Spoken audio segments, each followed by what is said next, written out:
Survivor is Yetta Wischkin.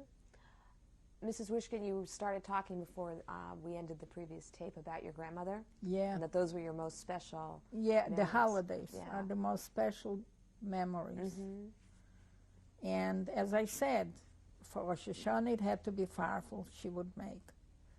For Yom Kippur it had to be kreplach. And for Sukkot it was just anything. And even the challahs were made differently. There were different shapes for each holiday. And for Pesach, of course, it was matzah and matzah balls. And for Shavuos was blintzes. What were the different shapes for what kinds of holidays? The challah for Rosh Hashanah was the round challah, like they still do it here.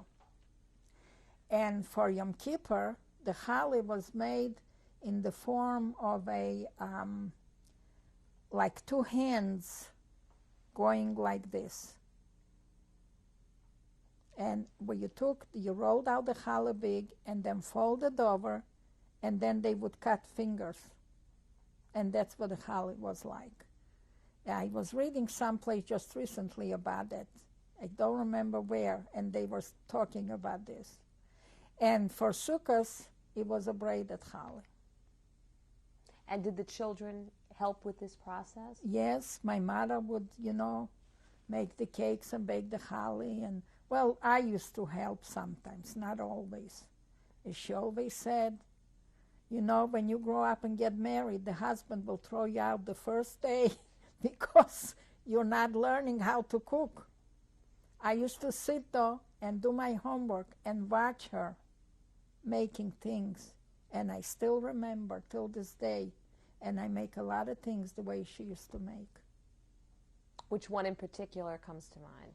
Well, she, like for Passover, she would make sponge cakes. I used to love to watch her make the sponge cake and lick the bowl after. I used to watch her make fish, gefilte fish, which I still make it out of scratch, my own, and stuffed cabbage and different things like soup and all that stuff. I still remember what she used to make. She used to make chicken soup, and she used to make balls, like matzah balls, but not out of matzah meal, but out of grated potatoes. I can still taste them. What it tastes like? Oh, delicious. They were like potato pancakes. It tasted like potato pancakes, but it wasn't fried, it was cooked. And then she put inside gribenes. You know what gribenes are? They used to make chicken fat or fat from geese or ducks and cook with onions and the little pieces meat that was be left, that's gribenes. And that she used to put in the potato kugel, in the balls, the potato balls she used to make. My husband, when he still thinks about it, and when his mother made, he says, he can't forget what it tasted like.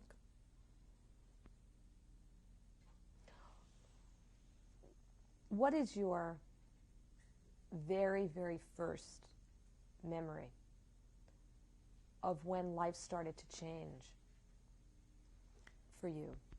When it started to change was when the Russians came in. Do you recall when that happened? Yes, that was in 1939. I finished public school in 38, and I started high school. And in 1939, Hitler and Stalin made a pact and divided Poland between them. And we found ourselves under the Russian occupation, under the communists. And that's when life changed in Bratslav. How did it change? Well, first of all, you couldn't have private enterprise, like stores and whatever. You couldn't have a house, had to be a certain size, if that house was bigger than the size they said, the government would take over that house. Like our house was too big to be owned by a private person. So they would have taken it, but then the Germans came, so this didn't happen. Now, these rules that you described, were these for all of the citizens? Yes, Okay. for all of the citizens. It wasn't just for the Jewish people. It was for, life became hard for everybody. And of course, nobody liked the communists. Nobody wanted to live under a communist rule. A lot of people were being sent out to Siberia or put in jail. If somebody came and said that this person was against communism before the, in time when Poland occupied our area, they would come without any questions and just take that family and send them out to Siberia. Did that ever happen to anyone you knew? Yes, it was friends of ours, the Harmatz family. He was a sheriff for Poland. I don't know, when I was maybe a little girl. I don't even remember this. And somebody came and said that he was a sheriff for Poland. They came, they took him. His wife had died before. They took him, they took his sister who lived with them, a daughter, and a son, and they sent them to Siberia. My cousin Nochem was in love with the daughter. They were supposed to be married. And he was so heartbroken that he went to the KBG and he said, "You send away my girlfriend, you might as well send me too." So they obliged him and they sent him to Siberia. They were married there. What was the reaction in your house? Well, his parents were very upset, his sisters, his brothers. The whole family was very upset about it, but what can you do? He wasn't a child. And he was lucky.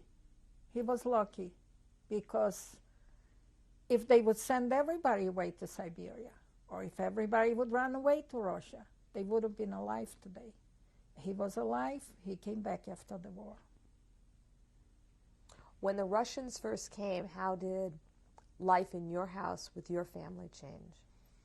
In what way? Well, in our home, it really didn't change too much. It's just that the only thing that changed is that you had to be very careful what you talked or told your neighbor or your friends, because you didn't know who might go and squeal on you. And this was the practice, from what I've heard, all over Russia. During the communist rule, people were afraid to tell their neighbors things. You couldn't say a word against the government or the government officials. Not like here, you can say anything you want. It's a free country. But communism is not a free country. Nobody felt free. I had a teacher, I don't know why, that she was sent to Siberia. And during this time, were you going to school still? Yes, we continued going to school, but of course it was in Russian. And I remember I had two teachers. One was the Russian Orthodox priest's sister. She was teaching Russian.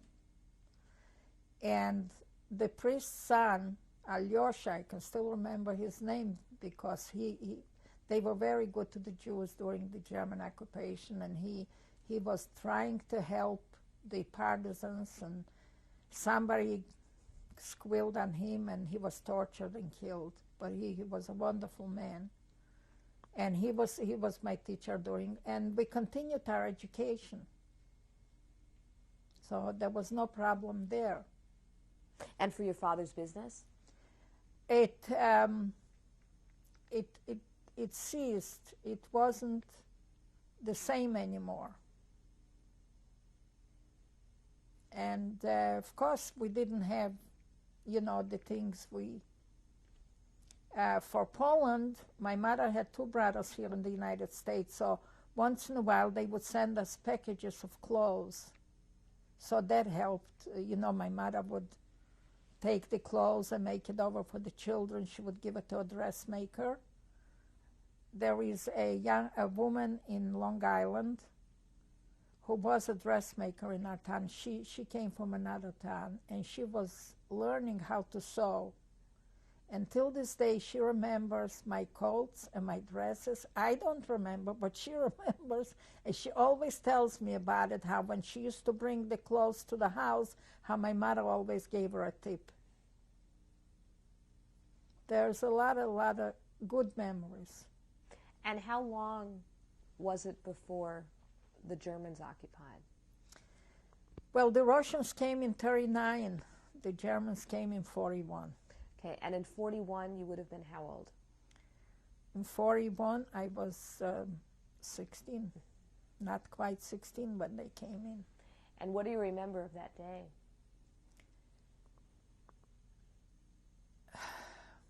I remember swimming in the lake.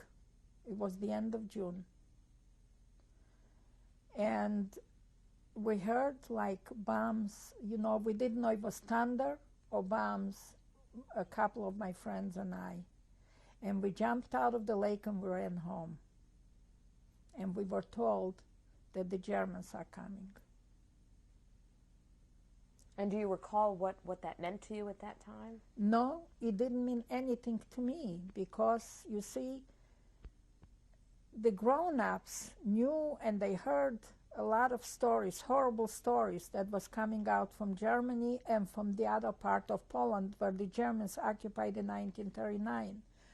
But they didn't discuss it with the children. They kept it from us. But I remember a lot of people who had horses and wagons put some of their belongings and their families, and they were running towards Russia. And I remember my grandmother standing near our house, and my parents, and I don't know who else, there were other people. And she said, "Where are they running? Why are they running from the Germans?" She says, "The Germans are nice people. I remember them from the First World War. So why are people running away? They're leaving their homes, their everything, and they're running away?" She couldn't understand what was going on. And were you there? Did you see people leaving? Yes, yes. Do you recall what you thought? I don't remember what I thought. People were running, and I didn't know why they were running. Some cousins of mine, some friends, some neighbors. And they were running. I'm sure my parents knew why, but they didn't say nothing to the children. Now, after you heard the bombs and you came running back home, what happened at home? Well, everybody was talking, the Germans are coming, the Germans are coming, and I could see people were upset, everybody was upset and worried. But I remember, I didn't understand it. Now, how long, if you remember, was it between when you first heard the noise and the bombs, when you actually saw Germans coming into your town? It was maybe 2-3 days after. It was on a Thursday they came in. What do you remember of that day? I remember motorcycles, seeing motorcycles with German soldiers and trucks with German soldiers coming in. And where were you? I was home. I was home with my parents and the family.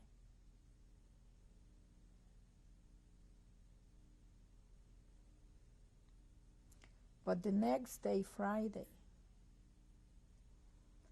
that was a horrible day. What happened? The Germans announced that all the Jews should assemble at the end of the town.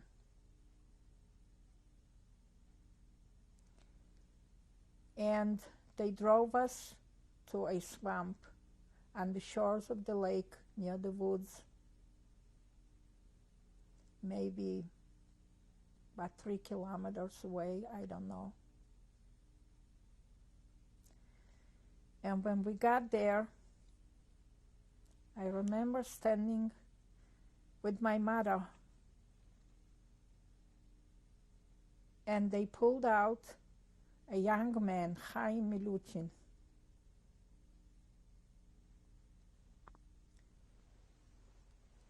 And the sheikhet, the kosher slaughterer, Shloime Silber, whom I knew from the day I think I was born, and they shot him right in front of my eyes. I stood there watching in horror. And Chaim yelled out with his last breath, "Jews, avenge our blood." I will never forget his voice. And then they told us to go and just sit down or lay down, because if anybody will try to run or will do anything, if we don't do what they tell us, they will shoot us just like they shot those 2 people.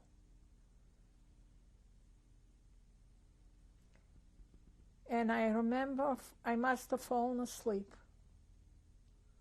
And I remember my mother waking me, which was already the next morning, and saying, "Get up, children, we have to go home." They let us go the next morning. And when we came into town to our homes, everything was in a shambles. Our homes were robbed by the Christian population with the consent of the Germans. And when I think about it now, I think the Germans did that to get in good terms with the non-Jewish population, to show them, if they help them get rid of the Jews, what they can have. They can have our homes, they can have our belongings, whatever, everything. Because our homes were in shambles. I remember walking into the house and everything was upside down. And a lot of things were missing. They were gone. The 2 people who were shot, do you recall if it was a random selection or they were chosen for some reason? I don't know. I know they grabbed them, the 2 of them, and we were all standing, and right across from us, they just put them there and shot them. Now, these were all of the Jewish people from the town. Yeah. So, do you recall about how many people we would be talking about that were there at the swamp? I don't know. I don't know. There were 4,000 Jews in Bratslav, but a lot of them ran away. I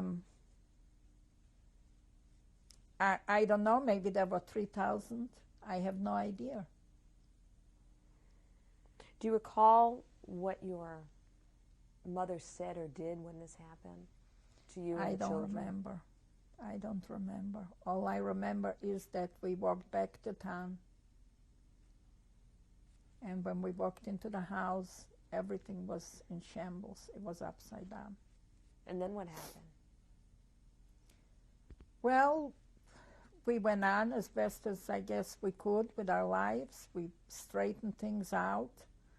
The Germans asked that the town should pick 10 men, a committee, that they will, tell them what has to be done. They should be like a go-between between the Jewish people and the Germans. And one of the town picked 10 men, and one of the men was my father. they called it the Judenrat. And my father was in the one of the men from the Judenrat. The orders they gave was that we have to wear yellow stars, one on the front and one on the back. The front and the back of what? On our right here on our shoulder. One in the front and one on the back. We couldn't walk on the sidewalk. We had to walk in the middle of the street because only the non-Jewish people could walk on the sidewalk, but not the Jews. When the German soldiers were driven to the Russian front, they said all the Jewish homes should make sure to close the shutters as not to look out. Not only to look out, maybe they were afraid that somebody might throw a rock or something. I don't know why. But I remember they used to say when the order came that all the Jewish homes should close their shutters. Nobody is to look out the window. They also ordered some men to go to work for the Germans, to send girls, women, to clean the headquarters where the Germans were and some of the places where they lived. I remember that I had to go with some other girls to the Jewish school, and we had to knit socks for the German soldiers, whoever could knit. And my grandmother used to knit all the time, and she taught me how to knit. So we used to sit there and knit socks when we didn't clean their houses. And there were rumors from other towns where the Jews were being shot. And whoever ran away, they used to come into Bratslav, to stay with us. And I remember my mother's cousins came from Latvia. They ran away from Dvinsk, where the Jews were killed there. But they still wouldn't talk openly in front of the children to tell us really what we were kept in the dark a lot. But I remember the cousins came and they stayed in our house. And there were all kinds of things that where Jewish people would go to a Christian family and ask them if they would hide them. And then when the war will be over, maybe the Russians will come back, if they would save them. And one of those was our neighbor, Mr. Ullman. They had a hotel in Bratslav before the war. And the man where they went to ask to hide them went to the Germans and told this to the Germans. The Germans came, they took Mr. Ullman, his wife, and the daughter, and they shot him. And luckily the son wasn't home that day, so he was saved.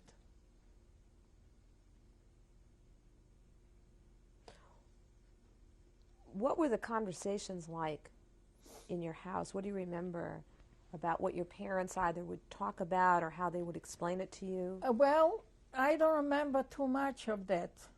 I only remember when my father, since he was in the Judenrat, and the Germans would come to them and say, we need all the jewelry the Jews have, or we need fur coats. Anybody that has a fur coat has to give it up. And I remember my father always came and said to my mother, give me the jewelry,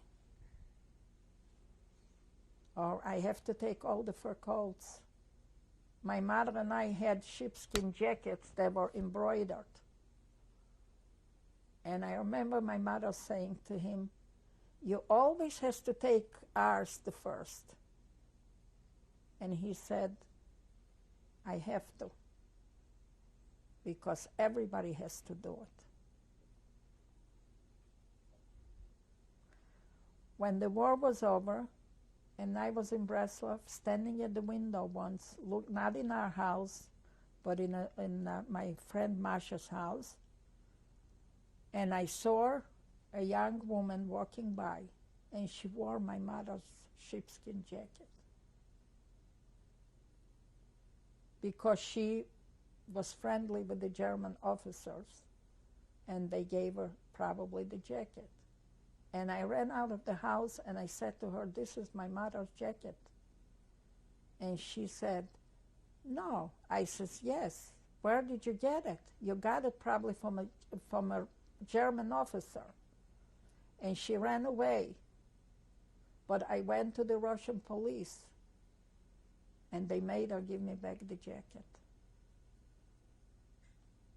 Did she ever admit to you that she knew whose it was? No.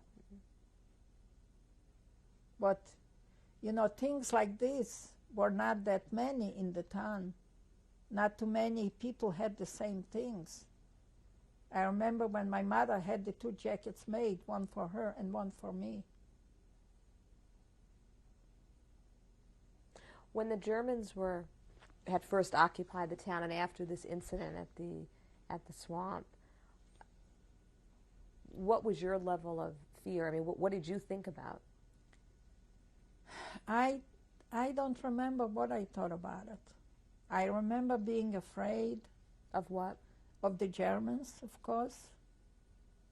I remember if I walked in the street and I saw a German soldier walking by, I was scared, because I know that there were bad things going on and they were doing bad things. Food was very scarce. We had no wood to cook with or to make warm in our homes. What was the experience like of first putting on the star? It was terrible. What happened? We felt degraded. We felt, I don't know, you know, that we're different, that maybe we're bad. Not only that we had to wear the yellow star, but we had to have signs on our homes that said Jude, a Jew. Every home had to have a sign that a Jew lived in it.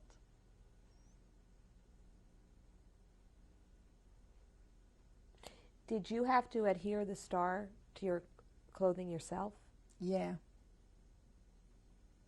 I remember pinning it on with a safety pin. If I wore different clothes, I had to take off and pin it on. And a lot of people got sick. There was no medical help, no medicines. A lot of people died from sicknesses.